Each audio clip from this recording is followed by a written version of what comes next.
You say? Hey guys, welcome back to another episode of Knockout Analysis presented by Cronio Media. I am your host, Ethan Chronister. Cosplaying this week is Bryce Mitchell from Gooberville, Arkansas. And this is your co-host, Mr. Whit Barnes. Cosplaying this week is Aslan himself, the Last Ottoman. So let's start here by addressing a couple things. First thing, you'll see me with the Metallica beanie on today. That'll be me getting as close as I can to anything Ozzy Osbourne related, as we say rest up to the absolute legend, Mr. Ozzy Osbourne, the Prince of Darkness. But on to a lighter note, Dustin Poirier is now a retired UFC fighter, and I'm going to say it. I'm just going to say it. After that performance that I witnessed, I do not understand why they built a card around him. That was not a great performance from him.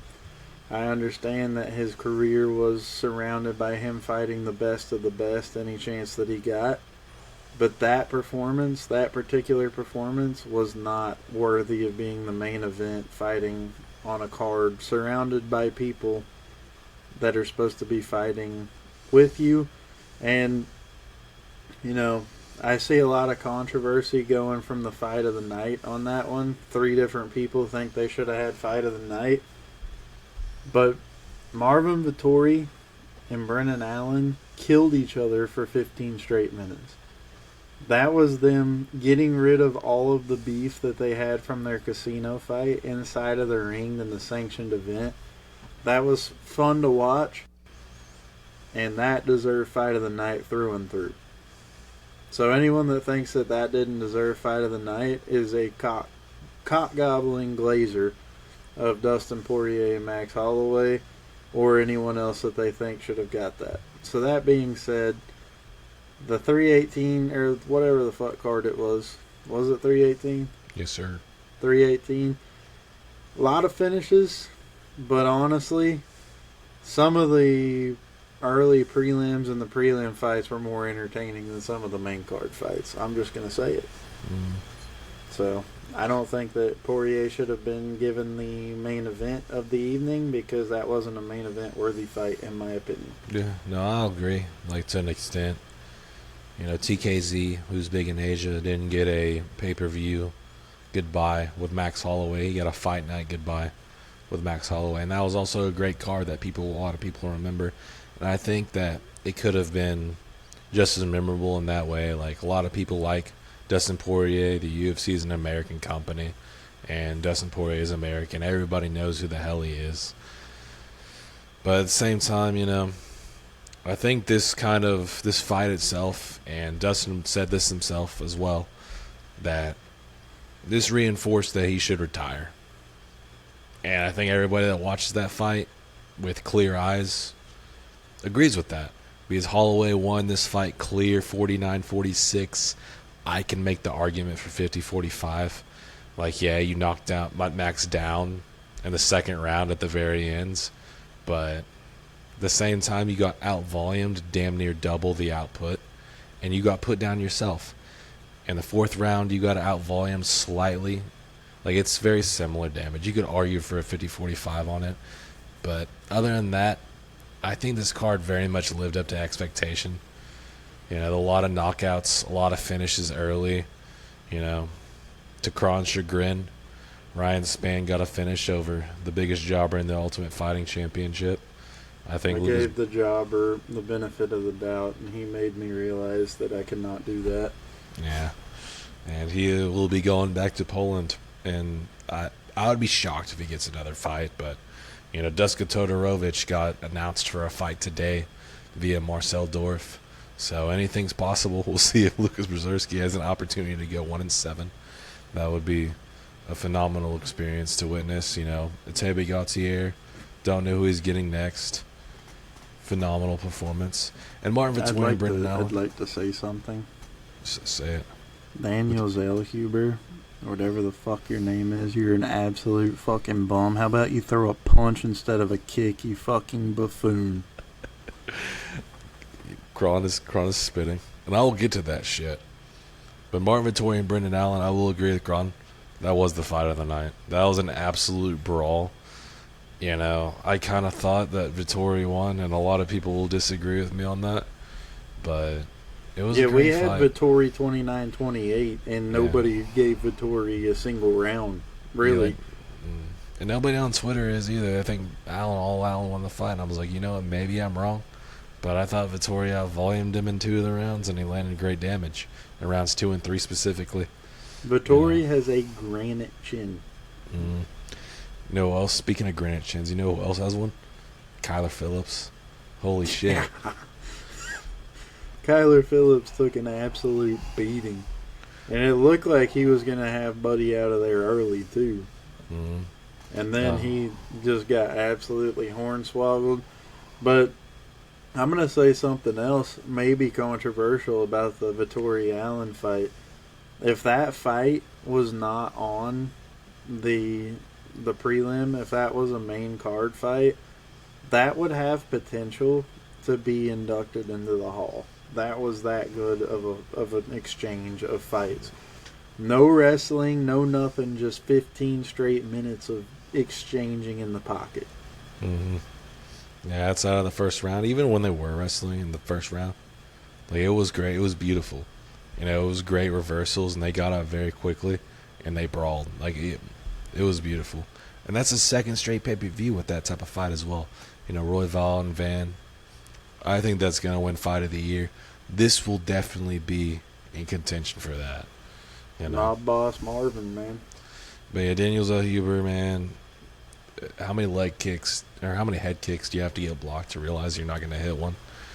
I mean, to get out-volumed by a fucking 40-year-old, absolutely insane. You got floored by him, too. You almost got finished. There, you were that close to getting finished. And then to throw your hands up and disgust. This is what pissed me off. To throw your hands up in disgust after the decision cards are read, acting like you won the fight. You threw like 20 punches in the whole fight. The rest of your strikes were kicking with them big-ass tree trunk legs that did 0 damage to that freaking 40-year-old bum with his dog tags tattooed on his chest. Michael Johnson is an absolute meme of a fighter, and you want to talk about you're supposed to be a good UFC fighter and you can't even beat him and you're like 24. Get the fuck off my screen. We're moving on to the UFC fight night in the UAE. Starting... Before we go to that, shout out Paulo Costa, and that's all I'll say about that. Man, fuck that fucking cocaine sniffing freak. First fight of the night for UFC Fight Night Abu, whatever the fuck this is. What is this? Abu Dhabi? Yes, sir. Abu Dhabi. Martin Buday, the 13th ranked heavyweight, facing off against Marcus Buchecha. I believe is how we will say his name, and if it ain't, I don't really care at this point. Daniel Zellhuber pissed me off. Holy shit. Something just touched my leg, and I thought I had a spider crawling on me. Somebody let my cat upstairs, and he's now here. So shout out. I can't even say his name. That will bring me too much pain. Oh, no. Anyways, back to this. Number 13th ranked Martin Buday facing against unranked Marcus Buchecha. I believe this will be his UFC debut out of one championship. Indeed. The odds on this fight are negative 300 for Buchecha, who holds a 5-1 MMA record, but a 41-9 grappling record in his pro career. So that being said, obviously we know he's going for the ground game here. Mr. Buday, Witt's not a fan of this guy, and I'm sure he'll tell you all about that here in a few minutes. He has 15 wins and 9 finishes in his career. His last fight coming earlier this year in April, right before we started the pod, I believe, or maybe we talked about him. No, we've talked about this fool. He won a unanimous decision, 30 rounds against Salty Baldhead. Oh yeah, he was on that fabled Emmett Murphy card. Not a great resume for me. I'm gonna go ahead and pick this guy to shock the UFC world in his UFC debut and win this fight via first round submission. Yeah, I think that's a fair pick. I mean, Martin Buday has one of the most ridiculously padded resumes I've ever seen. See, he's 1, 2. Yeah, don't say it on here. Tapology, I bet, says it, but I'm not on there right now. 1, 2, 3, 4, 5, 6, and 1, bro. You can't finish 5'9" Chris Barnett. He went to a split decision with 1 and 6 Lucas Brzezinski. Parisian and Collier are both not in the UFC anymore. Parisian's your only finish in the UFC, right? And Andrei Arlovsky, who was like, 45 years old? Yeah, he was like 45 years old at the time of the fight. You went to a split decision. You should have lost. You landed less damage. You used your fat ass and laid against the cage on him. Shout out to Kron's cat. And Iran Salty Baldiev, bro. And a lot of people have been shitting on Iran for the fight. Iran, we didn't even get to talk about this fight because Buday was supposed to face Kennedy and Zeshiku, who I think would have been I think he would have starched Buday, Kennedy, and Zeshiku, but Iran Salty Baldiev went up a weight class and had a 40-pound weight disadvantage against Buday on 2 days' notice, and I think he won the fight. He cracked him on the chin 2 times, had him wobbled, couldn't get him out of there, and Buday was far from landing anything significant. He hugged him against the cage. There was nothing, like Martin Buday in his fights, he lands nothing that's super damaging. He can't take you down, so he hugs you against the cage. This guy's a cage hugging fraud. You want to know what this cat just made all that ruckus for? What the fuck you want? What the fuck that cat do? Matter of fact, I should just be able to pull it down real quick. I have this right here. Shout out to Sinners, you. And the box for that thing is sitting over on top of the thing next to some of my NASCAR collection. The box has a giant open thing in it. He just made all that noise so he could crawl inside that box and use it as a cat bed. That's what he just caused all that background noise. So apologies in advance to the YouTube crew because I'm sure that's going to be all in the sound. Mm-hmm. Even if we eliminate background noise, you're still going to hear Meonka Fitzpatrick in there getting into that box.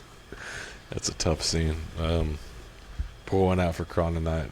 Yeah, this is one of his guys. Mm-hmm. But nevertheless, all I will say is Martin Buday is a fraud. Very padded record, cage hugging fraud. Lands no damaging strikes.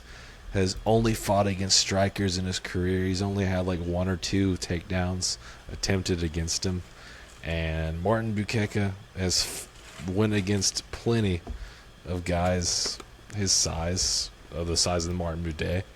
And I think he's going to submit him very early as well. I think this is a first-round sub, as clear as it gets. Yeah, man. Take it away. This next fight, this is the fight I had to really look up and look into these guys because featherweight and lightweight, they have a bunch of dudes that are low level, and this is no exception to that. Muhammad Yahya, he's a local dude. Getting knocked up by Kai Fernandez and Trevor Peek, or getting decisioned by Trevor Peek. This guy hasn't won a single round in the Ultimate Fighting Championship. UA Warriors 3-time champion, which is cool. He did pull off the cycle with decision, sub, and KO on that, but in the UFC he has been less than spectacular, to say the least. And Stephen Wynn, what I can at least say about him is in his last fight, he went to a war. I do remember this fight quite well from whatever happened. This is like, damn, these dudes are on the damn prelims and they're fighting. But he didn't win a single round of it. He got owned by Aarons, in which a fight that he was a underdog in. He did knock out AJ Cunningham, and he did win another fight on the Contender Series, which I think might be better than any other fight that Yahya has won. But I want to take Win to win this fight. Haha, rhyming. But Yahya, if this fight goes to decision and if it's somewhat close, he is the local guy. So I think they might give him it in that situation, but I don't expect it to happen. I don't think there's value in betting on a guy at a plus 270 like Yahya, especially with how low level he is. I'm going to take Win. I think he's going to win this fight by knockout. First round, early second is what I believe. Yeah, I don't know much about either of these guys. I just know one important factor, and that's none of them have won a fight in the Ultimate Fighting Championship. So something has to give here. Maybe Yahya gets the boost in his system from being at home, fighting in his motherland, as Whit would say. And Gwen does not have that, fighting out of his motherland. I'm going to pick the black sheep here. I'm going to pick Yahya to win this fight by knockout in his home country. And I think he does it early in the round 3. Dope. But you already know what we got next, man. We got light heavyweight bout out here. Ebo, the last Ottoman Aslan, man. I love this dude. He is won by knockout in all 14 of his victories. His 2 losses have came by submission, which is going to be a big topic here for me, but he's done pretty good. He got subbed by the Pleasure Man, Anton Turkalj, and I didn't make that up. That is his actual nickname, the Pleasure Man. But he was able to get revenge in the Ultimate Fighting Championship, went to the 3rd round and knocked him out. Like, this guy has been to the 2nd and 3rd round a few times in his MMA career. He's not just like I'm just going to knock you out in the 1st round and I'm gassed, type of guy. Rafael Sequeira might be one of the worst fighters in the UFC right now, but he finished him. He did exactly what he was supposed to do. Finished him in the 1st minute. No pause on that. But Billy Elikana, he came up from middleweight to fight. He's fighting on this damn card. What's his name, bro? Number 13 in the rankings, Bogdan Guskov.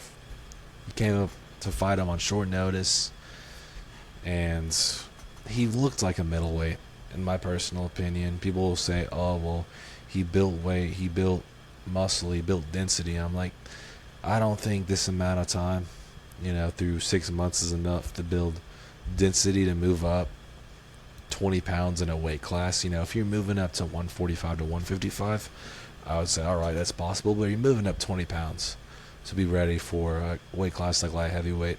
I think he's too small. And despite his grappling success against Guskov early, I think the last Ottoman's going to have a lot of success on the feet. And I think Jan Kutalaba is a much, much better grappler than a guy like Billy Elikana. Billy Elikana has 1 sub victory, and it was the first win of his professional career. He has not had one in the last 4 or 5 years. I don't think he's going to pull it off against against the last Ottoman like he previously did. Like, I don't think he's going to pull it off against the last Ottoman like happened against the Pleasure Man and Ion Kutalaba. I don't think he's to that level. I think he's going to get knocked out very early in this fight. And I'm going to take Ibo Aslan. Mid-1st round, early 2nd knockout here. I like him to get the job done. Minus 270 is a little bit steep because there is a lot of risk to Aslan potentially getting subbed, but I think it's kind of warranted. So just, if you're gambling on it, I would say don't. Enjoy this fight as a fan. Enjoy the knockout. I think this fight will end early, though. I think this is not a fight at all, if I'm being honest with you. Elikana's 0-1 in the UFC, and I don't see him being able to handle the power of Ibo Aslan in this one. I think Aslan wins this fight fairly early. I'm going to say mid-first round knockout. I'm going to go one step further. He's going to get knocked out by getting uppercutted, putting his back against the cage, and he's going to get ground and pounded on the cage until the referee stops. But the referee's going to be Herb Dean, so he's not going to get stopped until this guy's literally bleeding from every orifice of his face. And then somehow or another, Aaron Glenn's going to come in there and make sure the fight is stopped in the worst way possible. And then they're both going to be executed on live TV. Yeah, fuck Aaron Glenn, man. But that'll move us on to our next fight. We have Amanda Ribas, the number 7th ranked contender in the women's strawweight. Brazil. Brazil. Yes, Brazil. Fighting Tabitha Baby Shark Ricci, the number 10 ranked contender, also out of Brazil. The fight odds on this one, minus 185 for Ribas. This is going to be an interesting fight, I do believe, simply due to the fact that Ribas has no chin. She's been knocked out 3 times in the Ultimate Fighting Championship. She is very good on the ground, so that is something that Richie would need to look out for, except for the fact that she is also good on the ground. So this should be an interesting fight. To me, this is one of those women's fights that end up being a 15-minute just slugfest, mostly wrestling on the ground. Probably going to be an ugly split decision win for Tabitha Baby Shark Richie on this one. I'll take the 10th rank to beat the 7th. Yeah, I mean, you look at it, Ribas, lost a fight that I don't believe she should have. She had a rematch with Mackenzie Dern, got subbed at the bottom of the 3rd round, in a fight that I believe she was winning, and she was a favorite to win by. She ended up being about a 3-1. I thought that was a little steep. And Mackenzie Dern, everybody knows her for reasons outside of fighting at this point in her career, but she did boost it by beating a lady like Amanda Ribas, who has been very humble in her victories and also her defeats. This is the first time in her career she's facing a 3-fight losing streak, and she's never actually lost 2 in a row until her last one. I just think she's at a higher level than Tabitha Ricci, who is a lady that is, some would say, attractive, but I don't think she knows how to throw punches that well. She put on a good performance against Yan Jianan, was able to pull that one out, beating in Angela Hill, Tisha Pennington. These are all fighters that are a rite of passage to potentially be elite in this division, the women's flyweight or women's strawweight division. I think Ribas is going to show levels in this fight. I see her getting a sub here in the 2nd round. If not, I see her just holding Tabitha Ricci down, getting about 10-11 minutes of control and putting some people to sleep as they're watching it. So I'm going to take a decision, 30-27 Ribas on this one. That'll move us to the next one, where I believe Davy Grant was scheduled to fight in the London card, I believe, and did not end up fighting. Facing off against Damon the Monster Blackshear, who we have talked about multiple times on this podcast already. Damon Blackshear coming off of a win in his last fight. Davy Grant also, I believe, coming off of a win, but I could be incorrect. You're correct. Yeah, so this is an interesting fight. About negative 350 for Damon Blackshear on this one. Davy Grant's only loss in his last 3 fights came to the previously undefeated Daniel Marcos. And Damon Blackshear already fought twice this year. He beat Cody, the Oklahoman Gibson, I believe, and Alan Tankeli, whatever the hell that dude's name is, on the Machado Gary card. So this guy's on a little bit of a high right now, won his last 3. I don't see any reason why he can't win his last 4. I'm going to take Damon Blackshear here by first round knockout. Yeah, and this is the third time talking about Damon Blackshear. And you already know what the fuck I'm going to say. It's very hard for me to put minus 350 on a guy that got knocked out in 18 seconds. And I've picked him to win his last 2 fights, but it's just like, you can't put minus 350 on a guy like that. You know, the last fight with Antangle Lee, that fight was a war. They were trading. I'm really surprised Blackshear's chin held up like it did, but he definitely out-volumed. He definitely won the fight. It was unquestionable.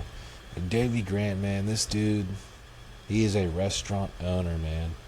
This dude deals with assholes all the time. As someone like myself who worked with multiple restaurants, I feel this man's pain. And he wants to take this out on Damon Blackshear in a fight that no one expects him to win. He has decent takedown offense. In his previous fights, you know, a lot of guys have tried to take him down. You know, Daniel Marcos definitely did, and I think that's a fight that could have went either way. You know, I feel like Davey Grant won it based off damage.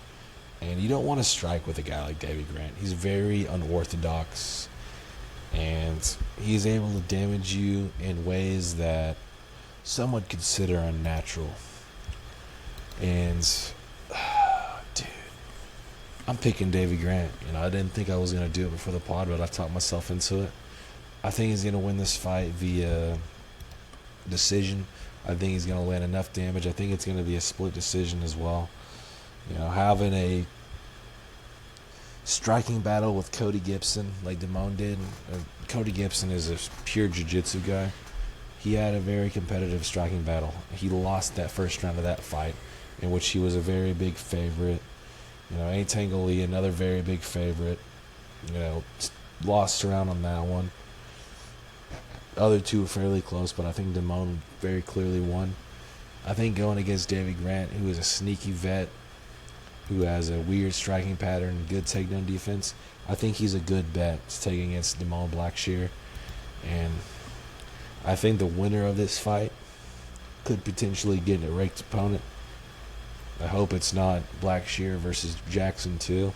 If so, that could be a very long night for a guy like Damon, but I'm going to take Davey. I don't think so. I think it would be a very short night. A long night in the hospital is what it would be. Sheesh. I'm going to keep this next fight real short and sweet for you.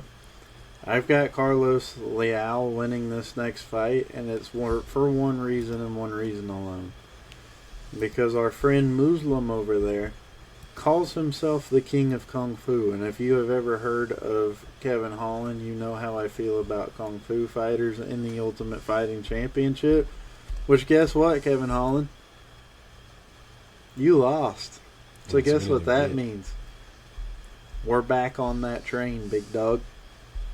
I was going to ride the hype train until you lost again. I was actually starting to like you, and then you go and lose to the dude that shoots fire out of his hands from the Suicide Squad. That being said, I got Carlos Leal to win this fight by second round knockout, because you can't call yourself the King of Kung Fu and be in the UFC. Because that Muay Thai fighter, Carlos Leal, is going to absolutely hornswoggle you and do whatever he wants to you in the ring, and everyone on live TV is going to be forced to see it. This is going to be an absolute brutal fight. It's going to be a first round TKO by Carlos Leal. I don't understand how it's much different in odds, because I believe he was like a minus 1,000 against Alex Morano. I don't understand how this is much different. Funny story, right? We were watching UFC 3 for 13. Me, Dakota, a few friends were watching it. And Dakota looks over at me and he's like, bro, why did they sanction this fight? They need to stop this fight right now. That's how big of an ass beating that Alex Morano was receiving in that fight before it was graciously stopped by the officials. It was so bad. But we also have to remember that Carlos Leal is returning to Abu Dhabi after the most egregious robbery in the history of the sport. In his Renat Fakardinov fight, a fight that I did not pick him to win, but he absolutely dominated. But I don't think the judges are going to be involved this time around. He's facing a 41-year-old off of a highlight knockout in China.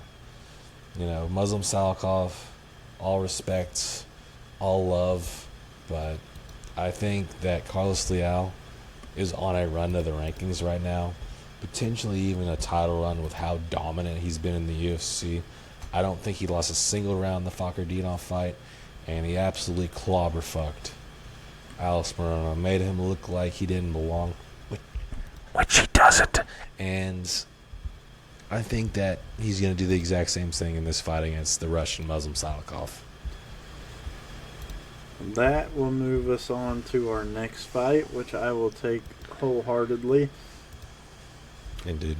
We have number 15th ranked in the division above this one, but still number 15th ranked, Bryce Mitchell, facing against Saeed Nurmagomedov, which also can be known as the Khabib relative that is not Khabib trained. So, here's what we have. We have the ever so controversial Bryce Mitchell, once again, fighting in a place he should probably never be allowed with a microphone. But anyways, we have Bryce Mitchell and all of his world-class submissions in this, that, and the third. Friend of friends of the pod. He is a training partner for our good friend Mr. Tracy Reeder and Tater McSpadden, who we will have on the podcast at some point. But this is, I guess you could say, an extended friend of the show, Bryce Mitchell, in a roundabout way. We have him facing against one of the Khabib family trees, but not trained by Khabib members here. This is Bryce Mitchell's first fight in the bantamweight division. Here's what we can tell you. Bryce Mitchell faced off. Yes, he lost his last fight after talking a whole bunch of shit, but he lost that fight to Jean Silva, who is about to be in a title eliminator fight, pretty much. He's fighting Diego Lopez, and is that the main event? I'm pretty sure it's the main event of that card, right? It is in UFC Noche. UFC Noche, Diego Lopez versus John Silva, like number one versus number whatever. And that fight's going to be a banger, and John Silva's going to win because John Silva's an actual problem. And he's probably going to hold that hold that gold belt for some time if he's able to win it. Then before that, he fought, who was it, Gracie? He fought Nasty.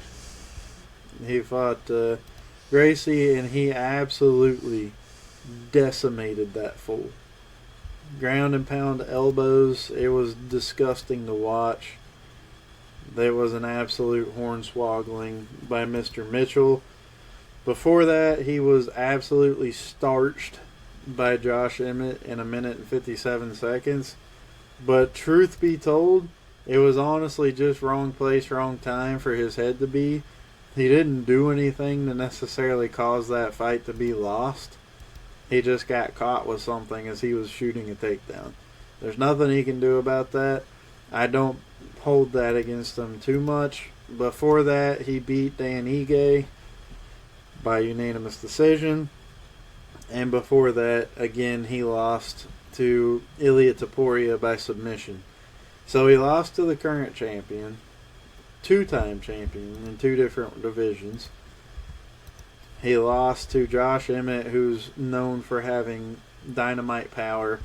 And he lost to Jean Silva, who is going to be a champion in that division for probably a long time. So I don't hold any of Bryce Mitchell's losses against him too hard that he's had in his last 5 fights. I think Bryce Mitchell is looking better in the pictures and videos that I've seen fighting at this weight class. I think he wins this fight by early submission And I'm going to go ahead and say something crazy. I think this is going to be an anaconda choke with 3 minutes. 3 minutes into the second round for Bryce Mitchell. Yeah, I mean, I have a different take. I agree with the result as far as Bryce Mitchell's winning, but I think it's going to be a little bit later in the fight. I think Bryce Mitchell, despite the mishappenings of his last appearance, I think he is going to have the better gas tank because, for those of you who don't know, and, shout out to the people that, take care of cars out there, you're going to understand this reference. And even if you don't, I think you will understand this reference. Said Magomedov has the gas tank of a Ford Raptor, right? After the first round, this guy is perpetually fucked. He is completely done. He's completely checked out. And Bryce Mitchell is going to be a guy that wants to grapple him. Bryce Mitchell has mediocre at best striking. He's either going to ground and pound you or TKO you. He's not going to knock you out, but I think he's going to have more than enough success against Said in the second and third round, and probably even the first, to be able to get this done. I see a Crone Gracie-like performance of him, to where the first round's competitive. The second round, Bryce is starting to take over in the third round. Bryce Mitchell gets the finish. I see a sub out of him, and Said's going to be absolutely gassed out, and it's going to be over with for him. And Bryce begins his title run at bantamweight, in which he faces Sean O'Malley in a main event as the title eliminator. That would be a legendary turn of events for Bryce Mitchell. Seeing as most people considered there was people talking about his UFC career was over after he lost his fight to John Silva, which was absolutely absurd. And they should be punished by execution by firing squad. But that'll move us on to a light heavyweight fight. We have number 10 ranked Nikita Krylov facing off number 13th ranked Bogdan Guskov. Nikita Krylov coming off of a Conor McGregor-like loss, or a Jose Aldo-like loss, if you will, in his last performance to the greatest fighter of all time, Dominique Reyes. Mm-hmm. And Bogdan Guskov coming off of a win in his last fight, as previously mentioned, against Elikana via submission. This fight is probably going to be fight of the night, and this is going to be a 15-minute long war, and I'm going to give this fight to Bogdan Guskov by unanimous decision at the end of the fight when it's all said and done. Damn, this might be one of the fights that me and Kron couldn't have been more stretched upon, I have Krylov, man. And a lot of people aren't going to want to pick him after the Jose Aldo-like finish, but he's only been knocked out twice in his career. I know he's had 40 fights. He's had a lot of damage. He was in the midst of the Russian-Ukrainian war. He lives right on that border by Russia and Ukraine. A lot of people thought he died. We talked about that on the 314 card. You'll have that sometimes on those big jobs. But he has beaten a lot of great fighters in his career. And I think Bogdan Guskov, other than other than Paul Craig, is worse than pretty much anybody he's lost to in their prime. And if you look, speaking of recent fights, Billy Elikana was Guskov's most recent fight. He faced issues on the ground against Elikana. If you're facing issues on the ground against a guy like Billy Elikana on short notice, Nikita Krylov is going to give you absolute hell. I think while they're dry, Krylov's going to be able to shoot a blast double leg, get a takedown, and I think he's going to sub him early in this fight. Very similar to how Guskov's fight against Ozdemir went. I think these vets are too savvy for him. I don't think he's a top tier light heavyweight. I think he's like a He's just a knockout guy, really, who's going to be able to gatekeep the bottom half of the top 15. I don't think he gets past Nikita Krylov. I think he gets subbed. And this is a very quick outing for both of these guys. That'll move us on to the next one. That'll be number 9th ranked Asu Amabayev, coming off of a loss in his last fight to Manuel Kopp, facing off against 13th ranked Jose Ochoa with his Photoshop stock image six-pack that he has, coming off of a knockout win in his last fight against Cody Durden. I did watch that fight live, and that knockout was brutal. Mm-hmm. This one's going to be one of those interesting ones. You have much more experience on the side of Asu Amabayev, but ESPN has this fight at even odds. I think this one could go either way, but I think the momentum resides with Ochoa right now, and I think he's going to win this fight by late knockout. His only loss in his last few came to Loner Kavanaugh, who's on a tear right now. Yeah, Loner Kavanaugh and Cody Durden. Asu Amabayev, that the only person that I've seen in flyweight that's had it as hard as Felipe Dos Santos, who is, for whatever reason, no longer in the UFC. It's crazy that they both fight out of the same camp in Shootbox, who is on a tear this year, and they only have 2 losses, and both of those losses are against Loner Kavanaugh. But Asu Amabayev, he's not the most entertaining guy. He knows how to get the job done. He's very dominant on the ground in this division. He throws a lot of crazy strikes, and a lot of people aren't going to really like the last loss that he took to Manuel Kopp. They're going to say that, Asu Amabayev doesn't really know how to strike. Well, he knows how to strike. He did good in the striking against Mateus Nicolau, who was a kickboxer type. CJ Vergara, everybody beats him, but he needed good volume in that department. He beats guys that are predominantly strikers, and he does good in that area against them. He doesn't just wrestle them. And I think he's going to have success, seniority, against a guy like Ochoa. I think he's a better wrestler than Loner Kavanaugh. Loner Kavanaugh wasn't able to hold down Ochoa, but I think Amabayev is going to have that success. And he's going to be able to squeeze off 2 rounds. I see this being a very close fight. I don't want to discredit Ochoa too much. That first round against Durden was close, but I thought he had won it. And the second round was funny and kind of sad because Durden came out pumping up his hometown crowd as he was from Georgia. And that fight was in the Atlanta area. He got knocked out 10 seconds later. But I see this fight being close. If Ochoa is able to keep this on the feet, I see him being able to land volume, but I don't see him getting a finish. I see this being a boring, calculated fight. I'm going to take Amabayev by a 29-28 decision.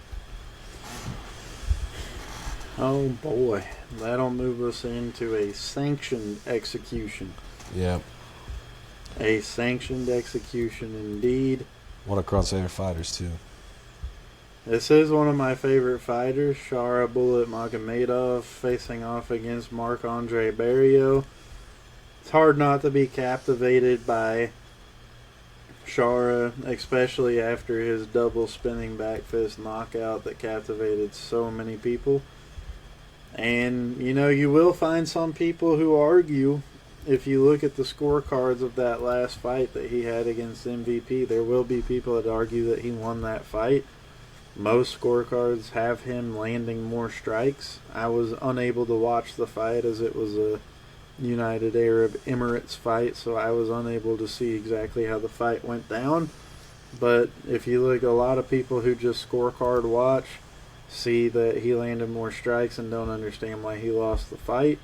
But nonetheless, he did lose the fight, and his reward for losing the fight is to be given a sanctioned execution task of Marc-Andre Barriault, who just fought for his UFC contract and split the skull of a man wide open. Yeah, right. And now, in return for his service to the Canadian people, he will be given to Shara Bullet Magomedov like the gladiators were given to the lions in ancient Rome. And this fight will be over in the first round. Double spinning back heel kick, wheel kick, King Green style knockout will happen for Marc-Andre Barriault. Shara Magomedov by whatever he feels like winning by that day. Dude, I have no differing opinion on this. This guy, Marc-Andre Barriault, got knocked out by Dustin Stoltzfus, bro, in his motherland. He's 7-9 in the UFC, and he's being sacrificed to the damn gods. Obviously, if he wins this fight, his career is completely revitalized, and he has an opportunity to potentially fight in the rankings, but I think there's no chance this happens. Even if this fight is somehow goes to the scorecards, he's screwed because this fight's in the UAE. I think the only place that Shara can fight, mind you. Mm-hmm. I think he wins. I think he knocks him. Shara doesn't normally get first round knockouts. From my experience watching him, I think he's gonna win this in the second. So we have the co-main event of the evening. I am unsure if this fight is also 5 rounds or if it's only 3. It's 3. But anyways, we have Peter, I think it's Yan. I think that's how they say it. Yes, sir. Peter Yan facing off against Marcus McGee. Peter Yan out of Russia. He is coming off of 2 straight wins in his last fight, or his last 2 fights. He's 2 and 3 in his last 5 fights, but he lost to Aljamain Sterling, who was the champion at that time, Sean O'Malley, who then became the champion, and Murad Blavashvili, who won the championship belt from Sean O'Malley. So 3 very good losses on his resume, facing off against Marcus McGee, who looks like a GTA 5 character. Actually, he also looks a little bit like Michael Beasley. So, shout out Michael Beasley. Shout out Michael Beasley, man. Marcus McGee coming off of 3 straight wins here. Both of these guys, man, they're both a little bit different. Styles make fights, as Whit always says. Peter Yan more of a striker. Marcus McGee looking more to get the fight on the ground here. I think that this fight, very interestingly, goes probably to the 3rd. But I think Peter Yan slips out a last-minute submission here, and I'm going to say it's a rear naked choke. And I think Peter Yan wins this fight by 3rd round submission. I mean, yeah, absolutely see a submission, or not a submission, a finish for Peter Yan here. He looked great against Davison Figueiredo. Even though he got knocked down for the first time in his career, I believe it was the first time, but he got knocked down against Figueiredo in that fight in the 4th round. This dude is savant, very good in the boxing. That is his accord. Very good at defending leg kicks, very good at wrestling in the defensive area, and he can even do some stuff offensively as well. Peter Yan is your favorite fighter's favorite fighter is what Peter Yan is, and the only person in the world that can beat him 10 times out of 10 is Merab Dvalishvili. If Merab Dvalishvili didn't exist, Peter Yan would probably be running this division like a motherfucker right now. The only person that can beat Peter Yan is Peter Yan. Quite literally. Marcus McGee, he began his pro career at 30. I looked into this earlier. He had some amateur bouts. He lost in 2012. He lost in 2015. He came back around 2018 and he won a few. And that's when he really began his stretch to becoming the UFC fighter like he is today at the age of 30. He's beaten a bunch of guys that are lower level, though. Gaston Bolaños, a guy that I like, but I understand where he's at. Not the best fighter. JP Bays, I don't think he's ever won a fight. in the Ultimate Fighting Championship. And who the hell is Journey Newsom, man? 1 second. Yeah, Journey Newsom is a journeyman. He has one fight in the UFC that he's won. He's like 1-4, 1-5. Not the best resume outside of his win against Jonathan Martinez, which is how he got into the rankings. And for whatever reason, Jonathan has not fought since. Jonathan's a good bantamweight. He does keep his head on the center line. He has very good leg kicks. Their fight, Jonathan Martinez and Marcus McGee's, he did bring the leg kicks into account, which really affected Marcus late. And I think if Jonathan stepped on the gas, he could have absolutely won that. But, you know, let's bygones be bygones. Marcus McGee landed more on the feet. He had much better boxing than him. But if you're trying to box against Peter Yan, you're going to have a very long night. If you try to grapple against him, you're going to have a very long night. Marcus McGee doesn't have the type of gas tank that Merab does. He doesn't put the type of pressure on like Merab does. And that's really the only thing that can beat Peter Yan. I think the line on this fight should be wider. McGee does have a shot to land a straight or an uppercut to potentially make this fight a little bit more interesting or win it. But I just don't see it happening. I think Peter Yan is just way too dialed in at this point in his career. At any point in his career, he's younger, he's more experienced, and he's a fighter that everybody loves to watch. I'm going to take Peter Yan. I think he is going to get a finish in the second round, one way or another. Submission, I doubt it's a submission, but I think he's going to get a KO in the second. Show him the shirt with. We have reached the pinnacle of the evening. Bobby Knuckles, mate. We have Bobby Knuckles, Robert Whittaker. Bobby Knuckles, mate, Whittaker. Mind you, number 5 ranked contender in middleweight. Facing off against the 12th ranked contender, also known as Bo Nickel's father, Rainier de Ridder. This one will be a very interesting matchup, I think. Bobby Knuckles coming off of a loss in his last fight to the champion. I'm just going to go ahead and give it to him now. Khamzat Chimaev, who will absolutely hornswoggle Dricus du Plessis in UFC Chicago. I'm sorry, but it's going to happen. Well, let's take a look real quick at Robbie Whittaker's last few losses. Khamzat Chimaev, who will be the champion. Du Plessis, who currently is the champion. Adesanya, who was the champion. And before that, his last fight, or his last loss before that was still looking. Wonder Boy. Still looking in 2014 to Stephen Wonderboy Thompson. And before that, he also lost to Court McGee, which is both in another weight class. Both in another weight class, mind you. Both in another weight class. So since he has moved to the weight class that he is in, he's been absolutely dominant, only losing to the best possible fighters that you could lose to.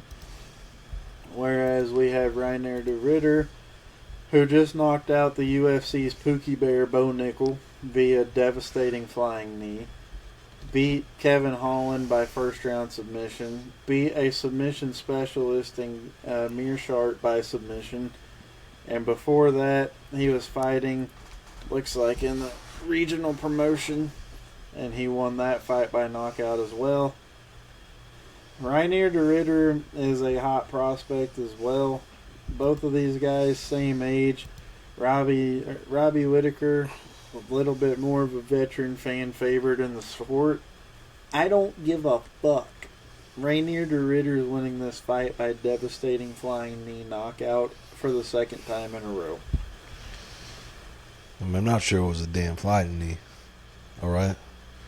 I'm the biggest Bo Nickel hater on this planet, but I can't say that I didn't sit here on this podcast and say exactly what was going to happen. I didn't say Bo Nickel was the biggest quitter and the biggest fraud in the history of this sport. which is exactly what he is. This guy is a wrestler. He doesn't have hands. And as soon as something, which he's had many things go right in his career. He had so many things go right in his career to where if something slightly went wrong, he was going to fold. But this guy is not good at fighting. I'm sorry. Like, he has potential to be that, but, like, everybody crowned him way too early. And I think that is going to affect him mentally because he's going to expect to win his next one. And if he doesn't win his next one, then I hate to say it, they're going to give him a layup. But if he doesn't win his next one, it's over. It's over. It's really that simple. You know, I imagine they give him a guy. They're probably not going to give him Marc-Andre Barrios. They're going to give him a guy like him in that same talent range. But enough about Bo Nickel. That guy sucks. Yeah, Rainer de Ritter is Lord work.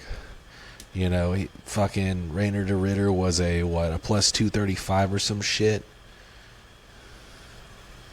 He's a plus 325. Holy crap, bro. In Oklahoma, it is illegal to gamble.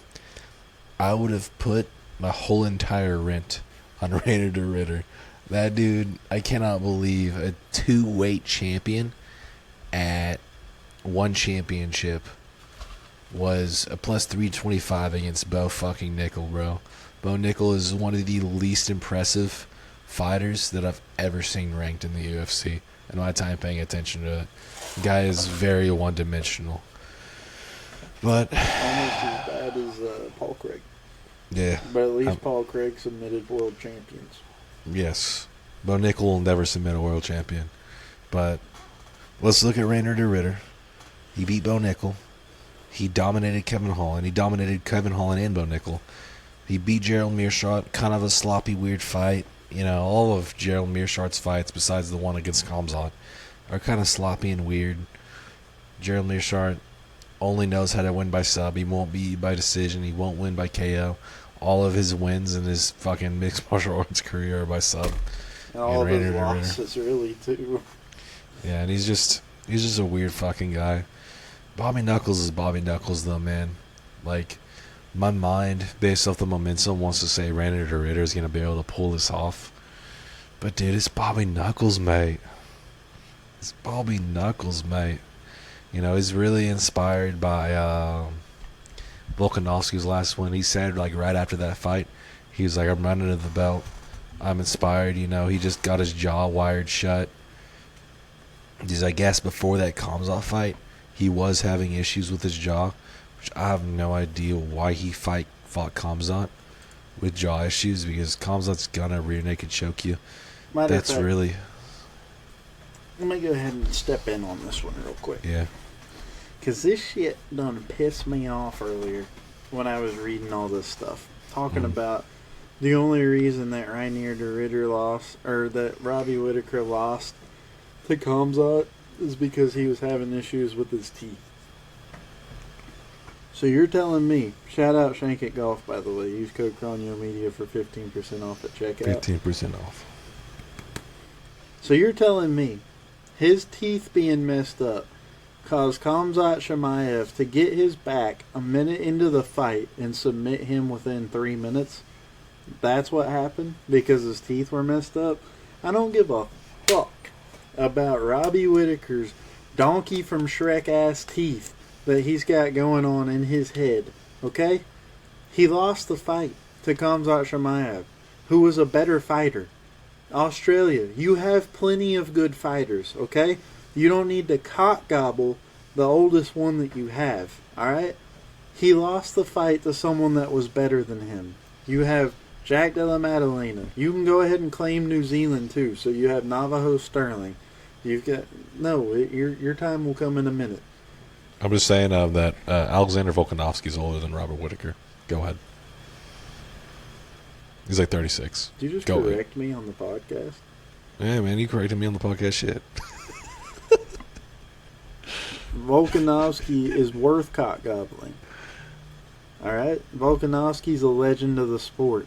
Robbie Whittaker's been around since Nam. His donkey horse teeth did not cause him to lose the fight against Khamzat Chimaev. The fact that Khamzat Chimaev is a generational talent on the ground and is just a better fighter in general is what caused Robbie Whittaker to lose that fight to him. Thank you for coming to my TED Talk. Australia, you have plenty of good fighters left to cock gobble. You don't have to sit here and make excuses for Bobby Knuckles. He just lost. Alright? It happens. Yeah, man. I mean, Down Under by Men at Work is a great fucking song, man. I'd be fucking boxing to that shit. I'm not even from fucking Australia. I like their fighters, man. I like the culture of it. I'm gonna talk about Khamzat in a few weeks. I will. But right now, it's Bobby Knuckles for me. And he beat Paul Costa. He beat Ikram Alaskarov very early. The last time he was in Abu Dhabi. And I think he's more than prepared to face a guy like Rainer de Ridder. Rainer de Ridder's best asset is his grappling. He has an unorthodox striking style that he's continued to develop. A lot of people compare Rainer de Ridder to Dricus du Plessis. That's a fight that a lot of people, rhyming accidentally, want to see. And I can't blame him. But I think Bobby Knuckles is going to be able to defend the grappling. And I think if this fight stays on the feet, that he's going to have a massive volume advantage. And that's exactly what I expect him to do, especially with his 5-round pedigree in the Ultimate Fighting Championship. Yeah, Rainer de Ridder has 5-round fights. He's fought 5-rounders at light heavyweight, middleweight, many different weights. But Robert Whittaker has had 5-rounders at middleweight in the Ultimate Fighting Championship. He is Australian. He's been doing this shit since fucking, 2017, as far as 5-round fights in this organization. I think he's going to get this done. I think this is going to be an entertaining, close fight. I'm going to take Robert Whittaker 48-47 and a people forget performance. I think he's going to have a Paulo Costa-like people forget performance tonight, to where it's like, damn, this guy really is that good. And damn, Rainer de Ridder, he's a good fighter, but he didn't face anybody like Robert Whittaker to this point in his career. I'm going to lock it in. We'll come to it. I'll get on this rant whenever I see it happen again. But scrolling through one of Khamzat's old fights cards, it just reminded me of something that I wanted to address whenever we see it again about cock gobbling UFC fighters that do not have cock gobble worthy records. Like a Anthony Smith with a 38-22 win-loss record in his pro career. But, we'll burn that bridge when we get there. That being said, we have reached the end of... You talking about Michael Johnson? No, I was talking about Donald Cerrone and his 36-17 record. Tough sin. But, Cowboy is a legend of the sport. He went to go be a movie star, got to do some shitty exclusive to one thing movie that got like a 2.2 on IMDb. So shout out to that guy. But anyways, that brings us to the end of this fight card predictions. Be sure to stay tuned on YouTube, Instagram, Twitter. Whit runs our fine Twitter account. Be sure to check out Shank It Golf, Cowboy Revolution, and W.GG. Use code Cronio Media at checkout at all those places for a discount at checkout. Rest in peace, Ozzy Osbourne, the absolute legend. Go Oklahoma City Thunder. Long dick style. And fuck Pryor. That's all we got to say to you guys today. Actually, specifically, the guys that flew the rebel flag in front of the all-black refs that tried to fight me and Whit at the Claremore Sonic our freshman year of high school. Mm-hmm. Fuck those dudes that flew that flag. Yeah. You're 30 and you have 3 baby mamas. Facts, probably. And probably 4 felonies. That being said, we have reached the end of this fight card. And we will see you guys in the next one. Also, shout out Colby Covington. You're an absolute bum. We'll see you in the next one.